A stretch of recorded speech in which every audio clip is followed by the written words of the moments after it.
Hello, listeners, and welcome to an Absolute Prose highlight edition of the Prose Cons podcast.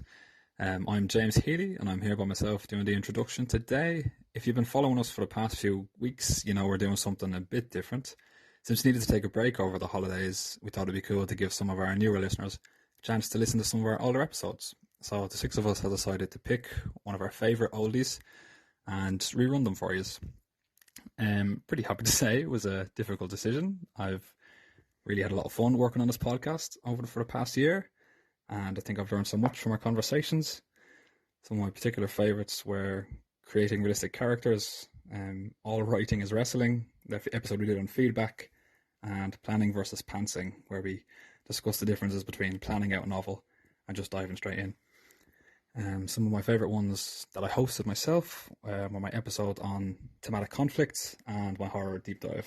But I think I'd have to credit our episode on creativity as the one I found most informative. In this episode, Ally discusses the neuroscience of creativity, flow states, motivation, sharing tips and hacks on how to get motivated or into the zone, which I found really useful, and how to combat writer's block and the fear of the blank page. Even if you have heard this before, I think this is a really good episode to listen to again. It's certainly one that I've listened to a bunch of times, and I still follow some of the practices and theories discussed in it every day with my own writing. So I'm sure there's something you can take away from this episode to enhance your own craft, writers and non-writers alike. Hope you enjoy, and I'll be dropping a new episode next week. Have a good listen. Welcome to Prose and Cons, a podcast by writers for writers, brought to you by Precipice Fiction. Precipice Fiction would like to acknowledge the people of the Eora and Durag nations as the original custodians and storytellers of the land this podcast was created on. Welcome to the Precipice Fiction podcast, Pros and Cons. I believe this is episode 8. I would like to acknowledge that I am zooming in this morning from the land of the Durag people and would like to pay my respects. I am Ally Burnham, and joining us today is Eldridge. Hi. We'll get it eventually. Matan Elul. Hey there. Paddy Boylan. Howdy. And James Healy. Today's topic, I was going to trot out one of my party tricks where I love to talk about the neuroscience behind creativity. So far to date on our podcast, we've talked a lot about craft, ideas, and basically, the nuts and bolts of writing. But today was our chance to talk a little bit more about the intangible side of writing, when the magic happens, how tips and tricks to get motivated, how people get into the zone, that kind of thing. Before we dive into it, I wanted to do the round the table thing of what everyone's been reading or writing at the moment. And I will jump in first because last night I finally watched the newest Evangelion movie. It's formally called like 3.0 plus 1.0 thrice upon a time. What? They made another one? When did this come out? Maybe like a year and a half, like October last year. They just can't stop remaking that ending, can they? Yep. No, that's the point of the franchise at this point. And it's the highest grossing movie in Japan ever, because Japan can't get enough of this like self-flagellation that is Evangelion. But watching those movies is like, I can't even describe that experience. Like you just walk away like you've been hit on the head. Yeah. Like I can't, like I do words for a living and I can't even describe what happened to me last night watching that movie. It was just bananas, just bonkers. And it's even funnier when you know like the meta narrative of what Hideki Anno is doing behind it. Like he just wants to punish his audience. Every time they have an expectation and want him to do something, he's like, I will go out of my way to do the opposite. And all the fandom's like, yes, please. It's a bizarre franchise, but I love it so much. Punish his audience and Shinji. Can I ask, what is this? And for anyone listening who doesn't know what this is. So even Neon Genesis Evangelion has been around for a couple of decades. It's a powerhouse anime franchise, famous for big fighting robots, but it's not really. It's also kind of about puberty and like Jewish history. Okay. Like there's a lot going on that's really bizarre. And biblically accurate angels fighting against mechs. Yeah. Which is It's the worst real kind weird, of man. angel. Yeah, the worst kind of angel. Yeah, The worst well, kind of angels are the biblical. I love them, man. It wants to punish people who think they're going in for giant robot fighting. Like that's the whole premise. So again, it's expectations and punishing you for having those expectations. Yes. Well, don't put a giant robot on the poster then. Oh, he's going to. There's probably still that. If anyone's seen any of his other movies, like there's a point where he like it stops being anime and it's just live film footage of like a theater audience, like a movie theater audience. So it's meant to be the audience. You're sitting there in the theater and you're meant to have this meta moment of examining yourself and why you're watching this. And he does it again in this film a little bit where the animation starts breaking down and it's like a bad Transformers set. And I'm like, this is wow. There's a lot. Anyway, I wanted to get that off my chest quickly. What else? What has everyone else been watching or reading? I just wanted to say that a podcast with the topic of how do we get ourselves in the zone of writing could end up just being a therapy meeting for me at the moment. Yeah, why not? That's good too, therapeutic. What am I reading? I am reading the fantastically readable Wolf Hall by Hilary Mantel. Yeah, I started reading that a little while ago. Okay. And Pretty sure I've it got was that on waiting the for shelf. Yeah, it was waiting for me for like 2 months because I was plowing through Charles Dickens' A Tale of Two Cities, which I enjoyed, but did take me a while to get through. It's beautiful but very dense, A Tale of Two Cities. Anyway, I just chewed like I think 70 pages last night of Wolf Hall, and considering I was very tired, that's quite the achievement. Without any spoilers, highly recommended historical fiction. I love how you talk about spoilers because like it is quite accurate historical fiction, but I was the same, like reading it. I'm just like, I want to look up and know more about this. And I would stop myself from Googling because I'm like, no, it'll ruin the exactly. plot. Spoilers are out there. Have any of you guys seen the BBC production of it? I have. Yeah, Matan, I really recommend it. It's so good. It's really good. Yeah. It makes one bizarre character choice from the books Who's the bizarre that I character don't choice? approve of. An implied relationship between from Cromwell's perspective and Anne. And I thought that's not in the books. And they're just, I don't know, they wanted to compete with all the other like racy BBC They don't need to. They're BBC. They don't need to compete with anyone. They're on a different level. Exactly. But that's like my only criticism. Otherwise, I adore the 2 seasons, and for all the reasons to be mad at COVID for delaying a 3rd season. How about you, Paddy? Still reading Moby Dick, which is my white whale. So Playing Elden Ring, which is partly written by George R. R. Nice. Martin, so I could say it's literature. Yeah, I can say it's literature. And finally, starting on my 3rd draft. So once again, for anyone listening / watching at home, we're actually part of a writing collective. We're releasing an anthology soon, and we're up to the 3rd draft of our short stories. And I've started my 3rd, and yeah, it's definitely tighter than it was. I'm absolutely sick of this story. I never want to read it again. But it's good that it's been through this crucible because, yeah, it's in a better place. I haven't been writing for a long time, and it's actually been great to get back into it. I've really, really missed it. So then I'm going to gear up for continuing on my book. Yeah, no, I want to respond to that because I am also still reading, listening Moby Dick, and I got up to the bit where Queequeg saves the guy who fell into the whale's head that falls into the ocean, and I just loved that. Well, spoilers. But it was like, it was such, there's whales involved and the ocean's involved. I just love that passage. I keep oscillating between being like, that is the best sentence I have ever heard. This is amazing. This is genius. And then pages and pages of I have no idea what's going on. I'm struggling. But for the parts when it's good, you understand why it's considered a classic. Like, when it's good, it's magnificent. Yeah. How about you, James? Not as much reading this week. I went and got myself employed, which is terrible. So I'm very busy. Yeah.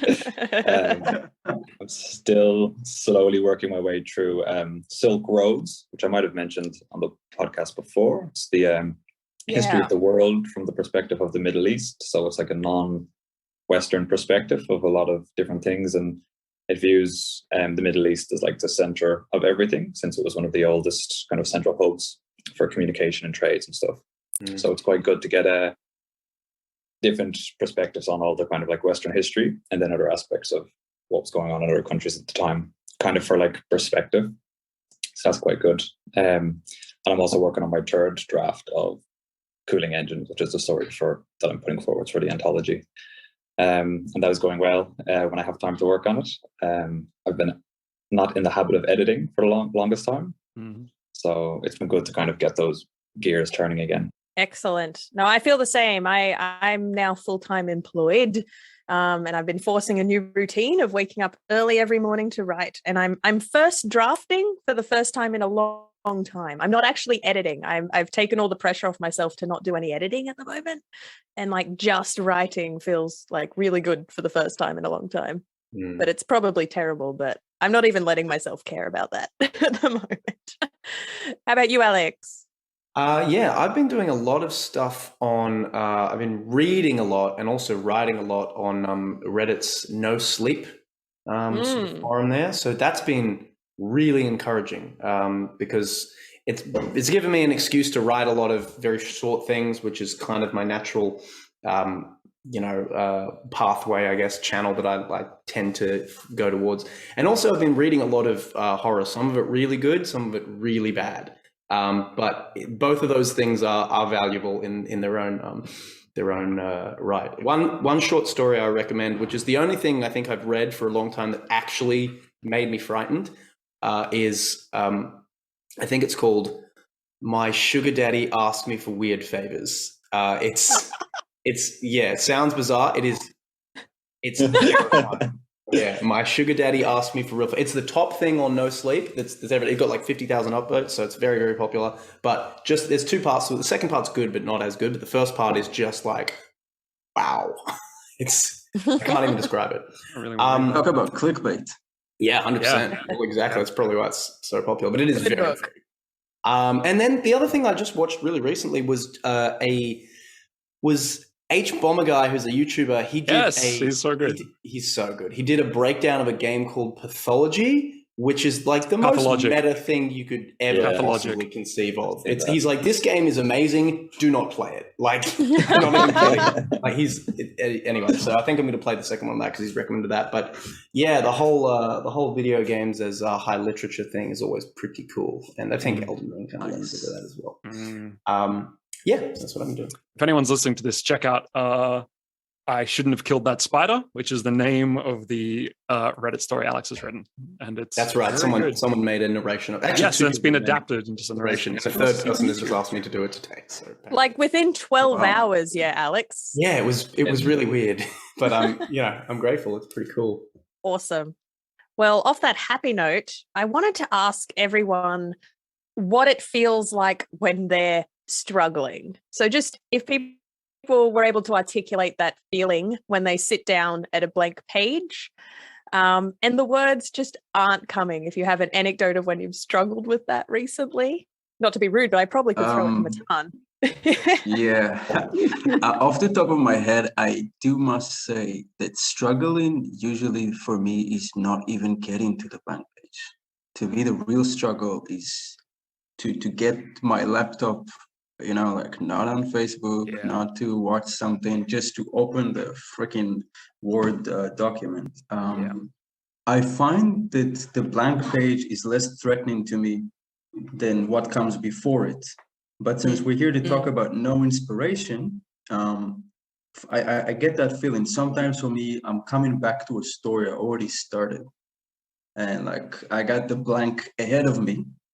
And I hope I don't mess this up. And I just can't get back into the state of mind I was when I started writing the scene.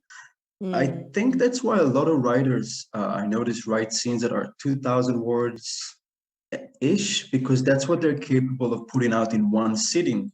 And then they don't have to deal with this, how do I stitch together 2 different days and have them feel coherent? But yeah, just gotta punch through it, I guess. I tend to find my period of lowest ebb usually happens after, especially if I'm writing something that's long form, like a novel or something. Like I said, my natural thing is to do a short story and just punch it out. And if it's 1,200 words of something that I understand and I know how it's going to finish, I can usually just blast that out and it's not really a problem.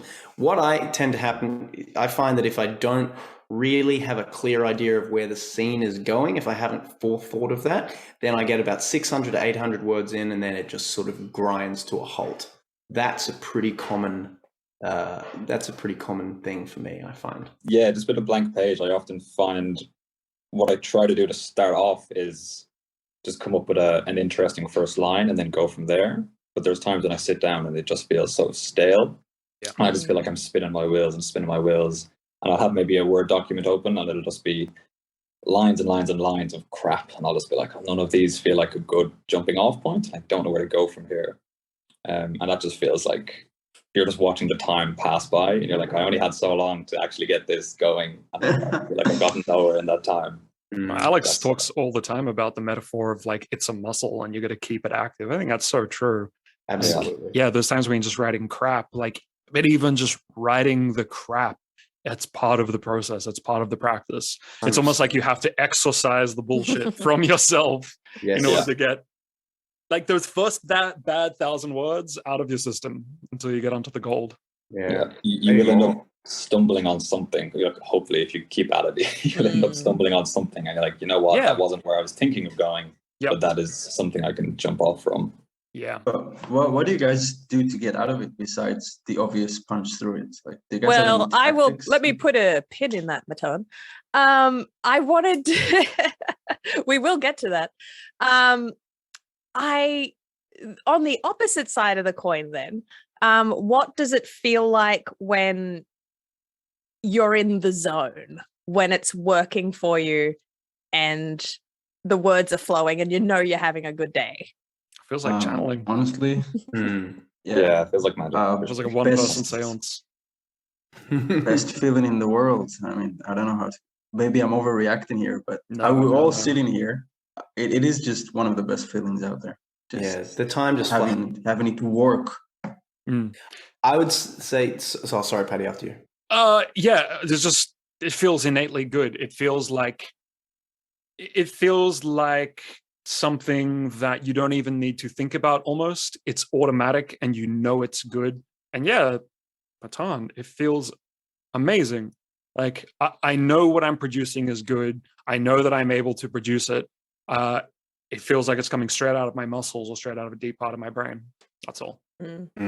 I would say it feels like the story is writing itself. Totally. And you're just, for lack of a better word, the vessel for it. And your fingers are just, you're basically transcribing something. And it's funny because sometimes if you've ever tried transcribing your own story, sometimes that feeling, if you're really into it and really excited about it, is very, very similar to the one of literally dumping it out of your brain. What's transcribing here? I don't like literally having something in front of you that you're writing down onto the computer. Maybe if you've written it out in hand and you're just like, it's a very similar feeling if you, in a certain sense. So maybe that says something. That's interesting. There's points when, like, if a story is going really well, that when I'm not writing, if I'm going out about my day, I'm just thinking about the next part of the story, and I kind of feel like I'm familiar enough with the characters and I'm familiar enough with the voice that I'm almost thinking in the voice of the story throughout my day, and I'm just waiting to get back to the page or back to the computer to just do the next part of the story. And I already understand enough of the plot, or maybe enough of the world, or even enough about the characters, that I know what their decisions are prior to writing them into the situation. It's just a matter of, well, now this has happened and I know that they want to do this, and that's perfect because it's getting me right to where I wanted to be without it feeling contrived, without me having to sit back and think, how do they feel about this? What decision will they make? And where does that send the story? It just all comes right out onto the page. Yeah, I would like to ditto what everyone's saying about the idea of it's just happening, it's writing itself, you're just transcribing, but especially what you're saying, James, I get that a lot as well, where if I get into a really good routine of I'm writing during the day, I usually play out what happens next just before I'm going to sleep. It's almost like my own form of meditation, that I'll start just running what might happen next, and I'll fall asleep at some point during that running, and then I can wake up and it's there and I go. So that's when I'm in a big long form project, and I've described it to my partner before that I know I'm finally in it when the characters start nattering on their own. So there might be a week where I'm forcing it, where I'm sitting down at the computer every day writing a little bit, but the characters aren't nattering yet. They're not doing their own talking. It's so I trust enough in the process that after maybe a week, they're going to just start talking in the back of my head. And then I will just have to exist throughout my day, just writing down small bits of dialogue and small moments until the next time I'm at my computer. No, but any of you guys, do you keep like notepads or whatever on your phone? So you just like, whatever you're doing, you immediately write down, oh, I need to put this into my book. I send emails to myself. Nice. Rarely for things I'm working on though, oddly. Sorry? Rarely for things I'm actually working on though. It'll just be a random thing. It'll be like, oh, that's a cool character name. Yeah, I like the idea of emails. Like have a folder in your mailbox. Just not for even a folder. I just have a million emails from myself. It gets into you bad must filing have system. a folder, Paddy. Honestly. What do you mean? You just keep it in the inbox? My inbox is. I'm not going to talk about my inbox. It's a bad state. But yeah, I need a better. And organize your inbox. Mm-hmm. As a really practical suggestion, so for a long time I was just using phone notes, like the Notes app, but then I got really sick of like transferring them across to my computer. So I started using OneNote. I think this is a Microsoft solution, probably not a Mac solution, but it's an app on my phone that will automatically sync to my computer, so it's always there. So whether I'm editing on my computer or my phone, it's the same folder, and I find that really started streamlining what I was doing. I wanted to share some fun quotes. So I'm going to talk a little bit about the book The Neuroscience of Creativity, which is written by Nancy C. Anderson, and basically everything I'm going to quote is going to come from that book, but in that book is collected a series of quotes from famous artists throughout history when they were describing what we were describing, what it feels like when you're in the zone and it feels great. And I remember when the first time I read these, it was just really validating to be like, oh, all these other famous people are trying to articulate the same thing I feel when I'm writing. So Neil Simon says, I slip into a state that is apart from reality. I don't write consciously. It is as if the muse sits on my shoulder.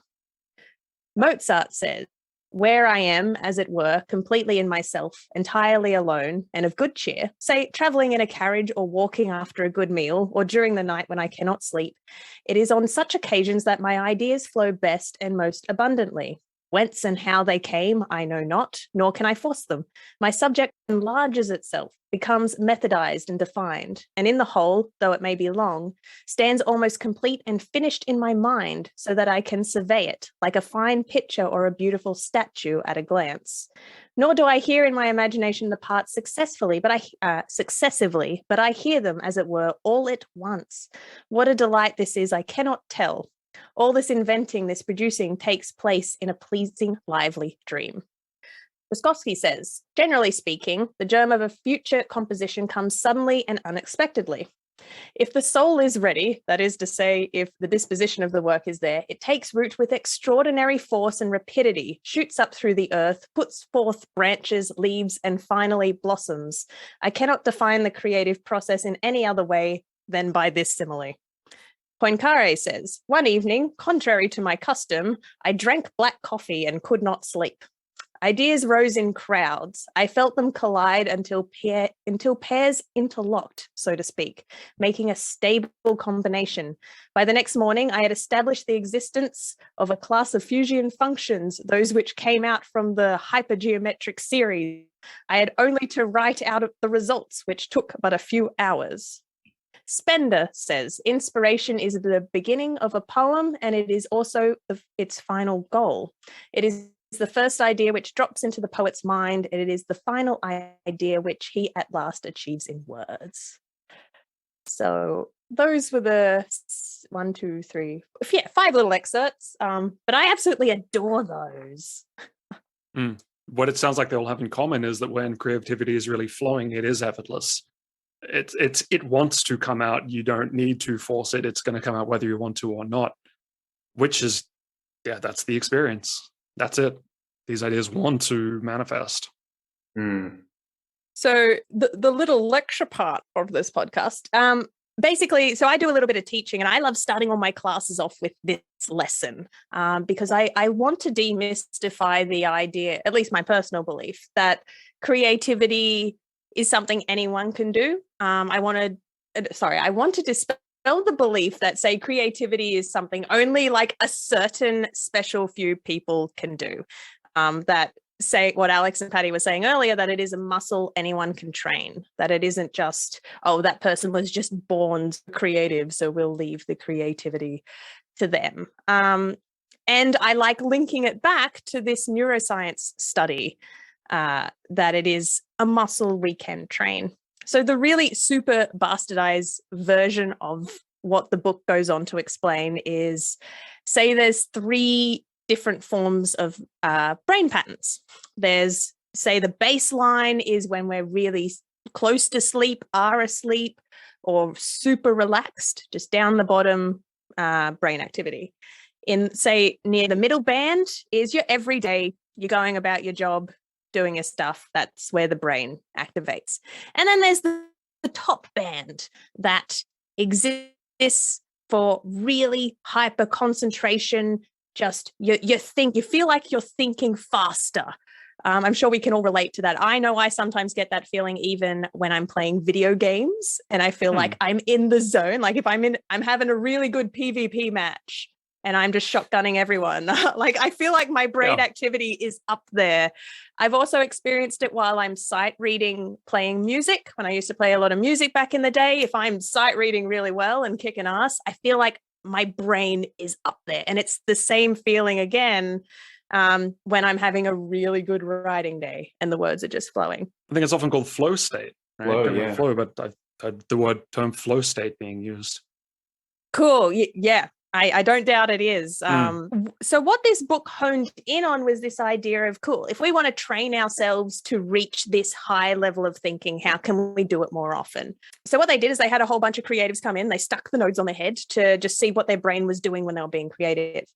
And what they found was, instead of, say, going from everyday up into high creativity, their brains would do this dip down into the lower activity state before it would suddenly shoot all the way back up. And it was kind of a repeated thing they saw happening again and again and again.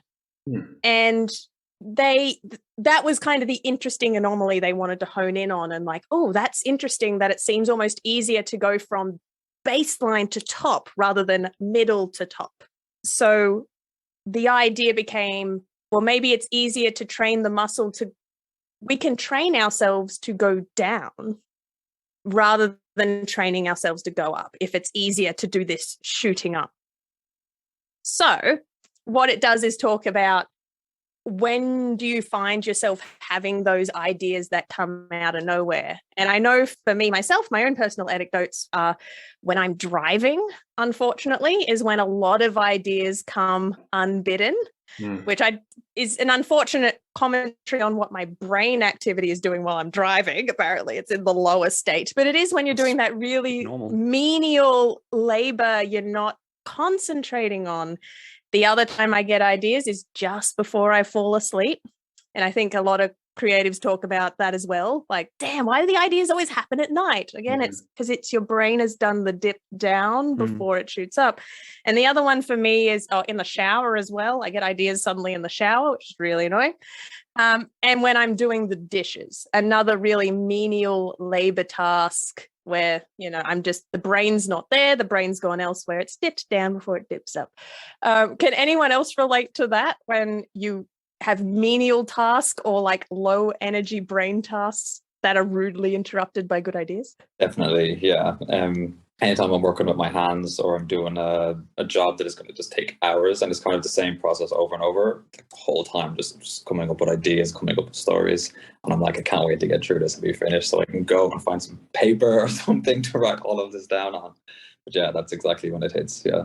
Yeah, at the gym sometimes I'll get something like that. If you're just doing something really boring, like, I don't know, swimming, like just a really repetitive activity, you'll just be like, oh, that's a thing. It used to happen to me a lot when I was working as a bartender. And for those of you who have frequented bars, one of the things we have to do is polish wine glasses, a lot of them. And the gag on me at work was that I always look like I'm having a daydream while I'm polishing wine glasses. And like, I think I literally had the whole first chapter of my book go through my head while I was polishing wine glasses. So that makes a lot of sense. Any boss that expects your full attention on the task when you're polishing wine glasses is not a good boss. Running, jogging, like Alex said, exercise or just states of nothing.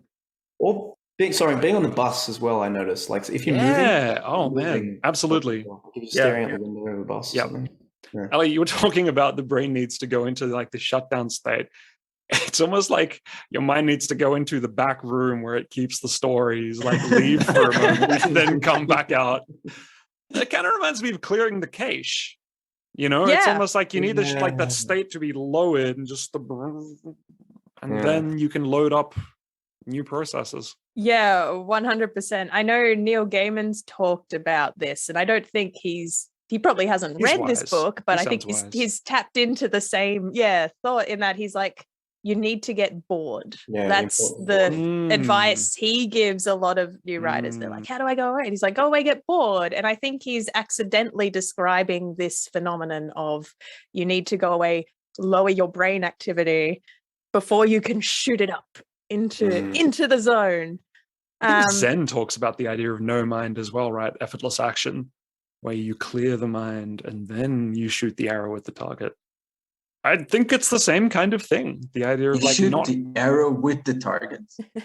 I meant to say at the arrow. That's how good you are. You take the target. Wow. Why not? But that's the moment when you split the arrow with the arrow. Yeah. So circling full circle back to what Matan was saying, does any of us five have any personal tricks and tips that we use ourselves to get into our zone? Is anyone having a moment of, oh, I've accidentally been doing that, I guess? Yeah, 100%. I mean, I'm sure we all have heaps, but I'll just rattle some off now. My thing is, if I tell myself I'm going to write, I'm going to write. Like there will be words on the page. Like there's no discussion. So what I do is I have a backlog of like a cache of story ideas and things, and I'll literally keep them on my phone and look at them going, that's kind of the vibe I want, and then I'll just make myself do that. And usually it's really easy. The first bit's usually pretty easy, and you'll sort of work through that.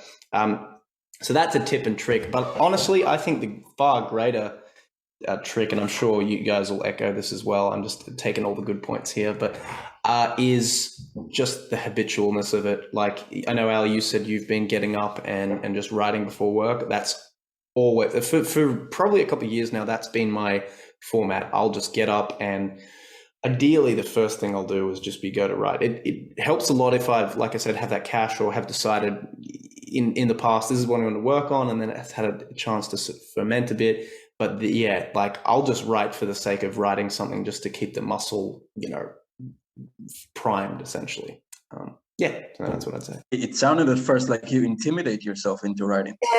Yeah, there's a degree of that. It's almost like there's no argument. It's like you can write. Strategy. Like an aggressive personal trainer in the back of your head. It's just like screaming at you. 100%. Yeah, I practically. No, I love it. I wish he was in my house all the time, intimidating me into writing. I just do that over the phone. By the way, Alex is a great motivator. Jokes aside, and if anyone ever needs, even listeners, I'll give you his number at the end of the podcast. Just call him. I'm sure he's going to be very happy. His time zone is Sydney. Yeah, if you want to get yelled. What you need, Alex, is like an answering machine that people can call and they just get the message of you telling them to write. And you can charge for it. Yeah, There you go. Yeah, exactly. And that'll be my business. Quit your day job. Jokes aside, I listen to music usually. Sometimes just close my eyes, listen to music. It got to the point where my mind associates certain projects with certain musics, usually video game soundtracks.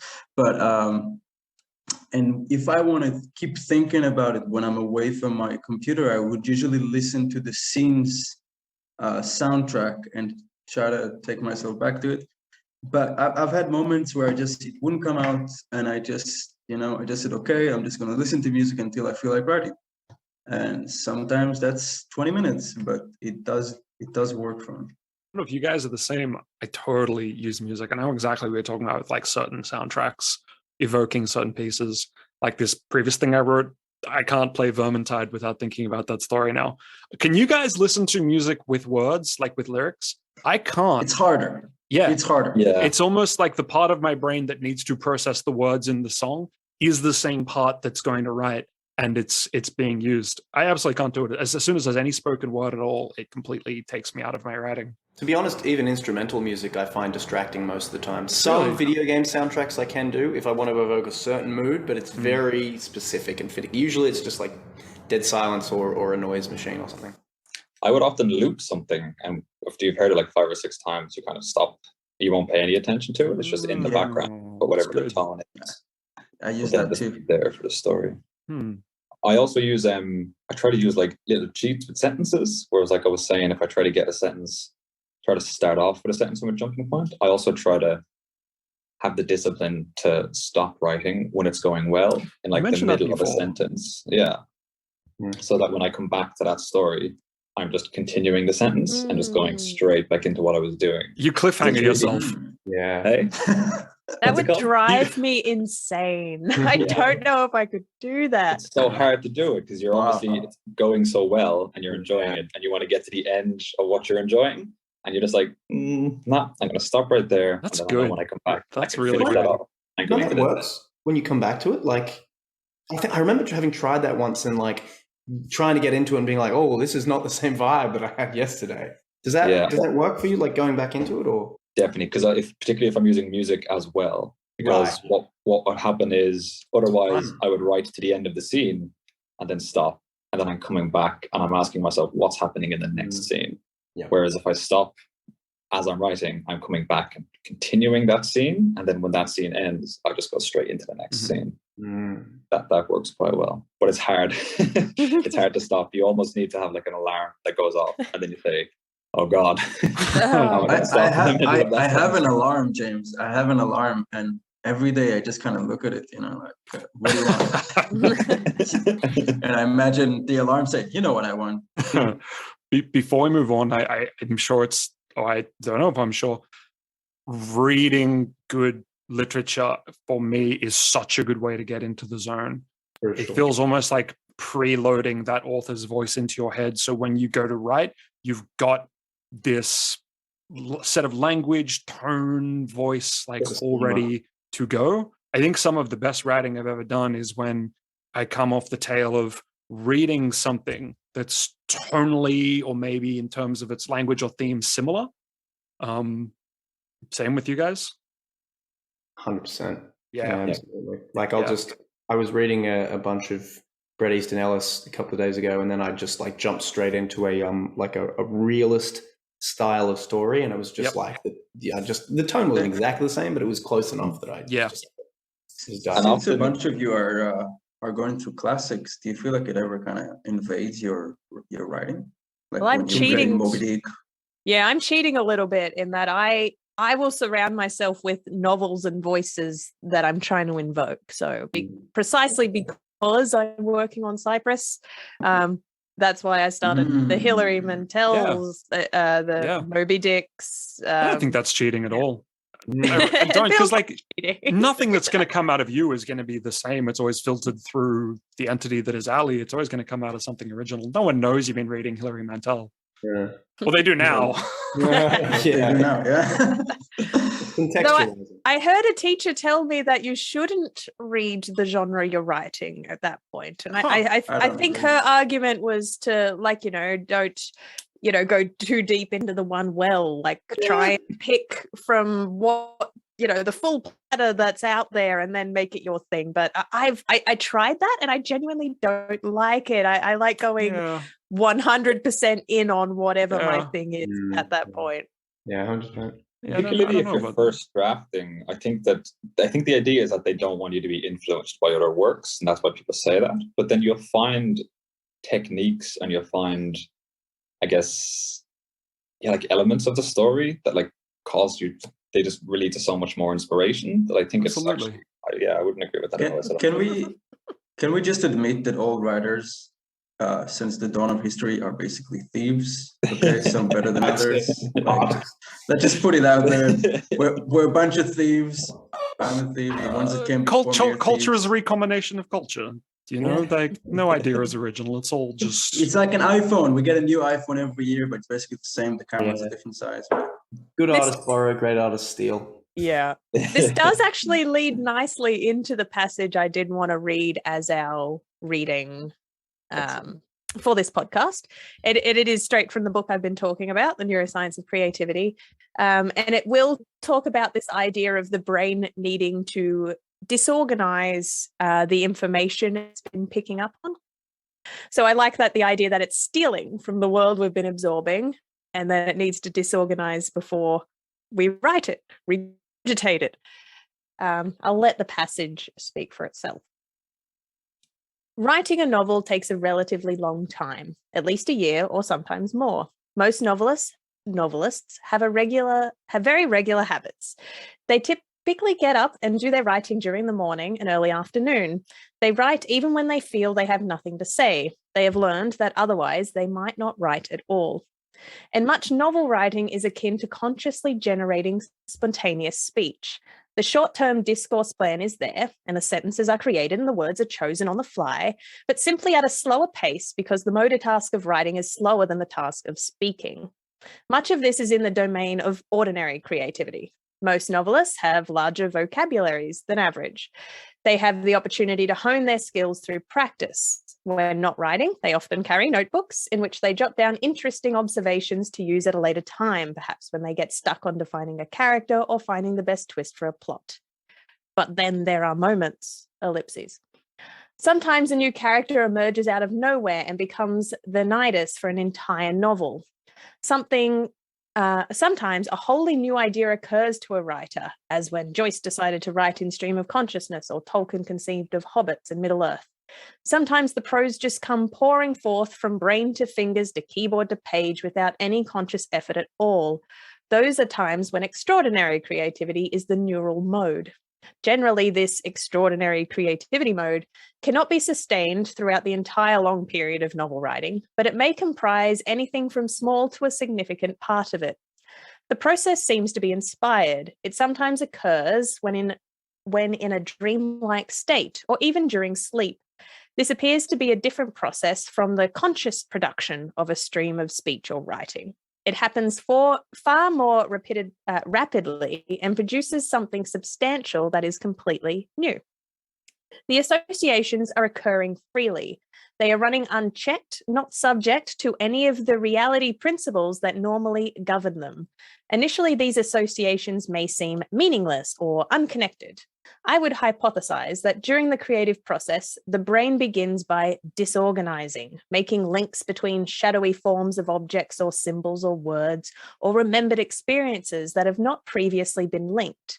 Out of this disorganization, self-organization eventually emerges and takes over in the brain. The result is a completely new and original thing, a mathematical function, a symphony, or a poem. We have seen from the study of rest, which is what they call the dip down, which tapped into the unconscious, that free-floating and uncensored thought, also known as primary process thought, primitive thought, or original thought, occurs when multiple regions of our highly developed human association cortex interact with one another. When this occurs, the brain is working as a self-organizing system, but in a different way.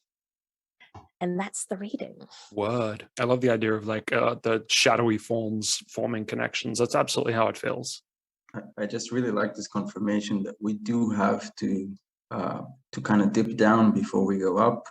because it really aligns with everything I've felt in my life. That like on days that I'm busy mentally, it's just so hard to get into it, and sometimes on days where I'm pretty much a couch potato, I feel so creative. Yeah, Getting to feel bored. Yeah, I just love this confirmation that it's not, lightning strikes and, we're being gifted these ideas by some other third entity that we may name as something else. But this idea that it is just the unconscious back of our brain, the part of the brain we can't control is working. I'm a big believer in the idea, like rumination, that if I'm stuck on a problem, sometimes the best thing I can do is just go away and do something else. And even though I'm not actively trying to solve that plot point or trying to work out why that character's doing that thing, I'm learning to trust that my brain is solving it anyway.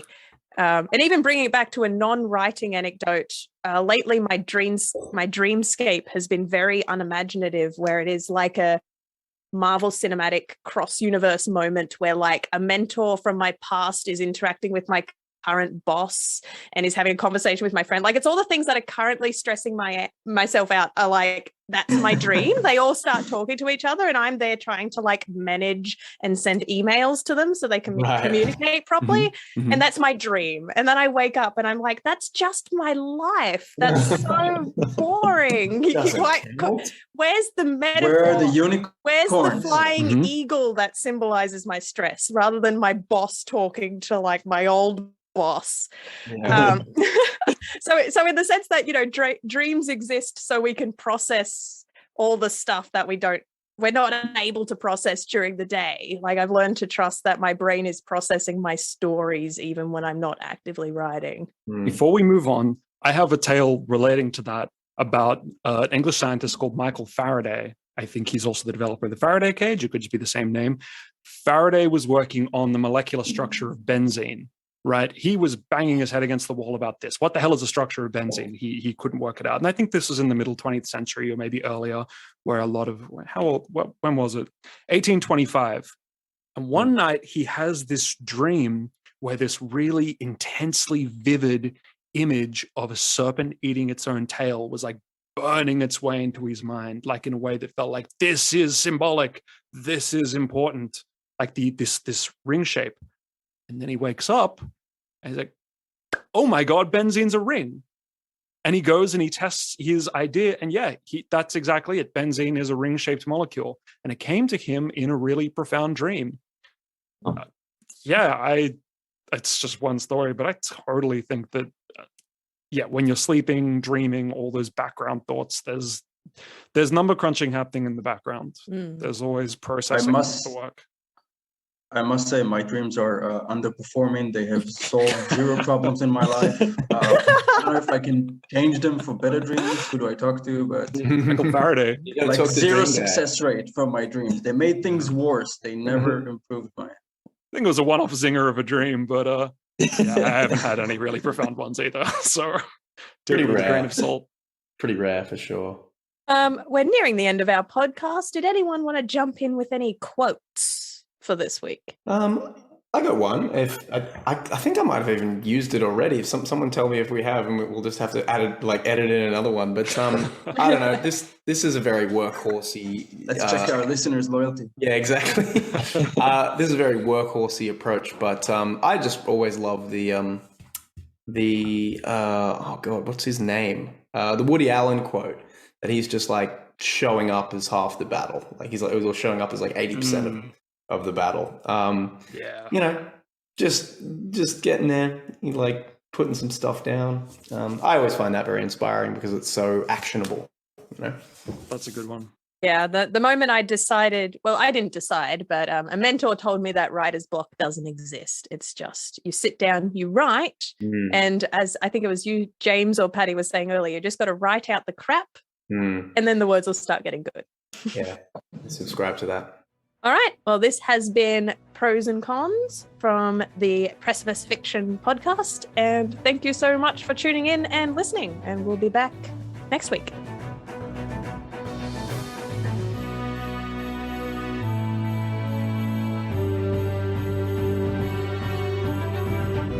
You're listening to Pros and Cons, the Precipice Fiction podcast.